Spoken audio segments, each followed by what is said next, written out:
ข่าวลีค่ะข่าวลีภายแห่งการเมืองไทยเป็นเผาเฮ็ดวาสีของปันแห่งการยาวานังไหนวันที่12เดือนปี2025ภายแห่งการเมืองไทยเป็นเผาไว้เมื่อว่าในวันที่12เดือนปี2025นั้นว่าส่งถึงมาในวันที่12เดือนปี2025ถึงวันที่12เดือนปี2025นั้นได้ปุดเฮ็ดว่าสีของปันแห่งการยานเมืองซื้ออำมีวัดว่าสังเสเฮ็ดการไว้ในเมืองไทยอยู่ยามเดียววันไหนการปุดเฮ็ดปันว่าสีของปันแห่งการปอกให้ป้าแห่งการยานเมืองซื้อลูกเมืองมันเมืองลาวเมืองเวียดนามทั้งหมด3 เมืองแห่งการอันลูกเมืองกัมพูชามาได้อำไลหันสายไว้เนื้อเด็กปืนเผานั่นป้าว่าไหนเมื่อโหเลือนออกตุลาปี2025นี้อยู่ที่ไผ่ลงบังจึงไทยปุนภาวะได้เฮ็ดปันไว้สีของตาแห่งการซื้อไปมีวัดไว้มีอยู่4 เมืองใน4 เมืองนี้เป็นแห่งการเมืองมันเมืองลาวเมืองเวียดนามเมืองกัมพูชาถึงมาเมื่อกลางเดือนออกตุลาปี2025นี้ที่แดนดินไทยกัมพูชาเป็นปังตึกหาวแห่งมีคนลูกตายมาเสียดไหลไปเพนับโหเหงก็แลการปุนเผาลองเฮ็ดไว้สีของปอกในอำไรหันป้าไว้ซื้อลูกเมืองกัมพูชามาเสื้อนั่นว่านังไหน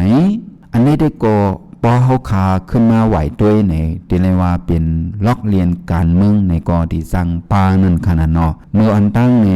มือไปมีปัญหาซ่อมเรียนลินในกอเมืองกัมพูชาในกอเขาซื้อมันปาอยู่นั่นขนาดเนาะก้อยกาอิงมือล่องทางถึงเส้นแลเงาไล่ซ่อมแดนลินในอำนิมเศร้ามาเห็นเส้นหมายแห่งการเมืองกัมพูชาในกอไล่หาลายกว่านั่นขนาดเนาะยาก็ไผ่แห่งการเมืองไทยเขาในกอเขาก็ปืนเผาไว้กำเหลียวว่าอำหับแห่งการเมืองกัมพูชานั่นขนาดเนาะยาก็ทางไผ่นึงตั้งนึงก็เมื่อตีซ่ามันในย้อนเปว่าเงาลายมันหีบมาหาเลสังอำนั้นก็อำตั้นวน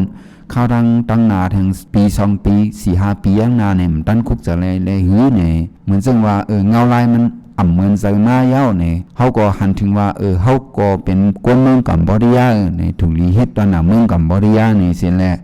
สารคัดต่อเมืองไทยอำเหตุการณ์เมืองไทยเนี่ยเด็กขึ้นปอกเมืองเจ้าเก่าเนี่ยก็มีมานั่นน่ะเนาะเฮ็ดนั่นเนี่ยก็สั่งอะไรมาเปลี่ยนจังไหนนั่นขนาดเนาะกำในรุ่นสุดมาเพราะว่าภายลงปองซึ่งกัมพูชาก็ซอยแถมก้นเมืองเนี่ยก้นเมืองก็ตุกขามานั่นขนาดเนาะยาก็ก้นเสื้ออันเหตุการณ์จังนั้นเนี่ยก็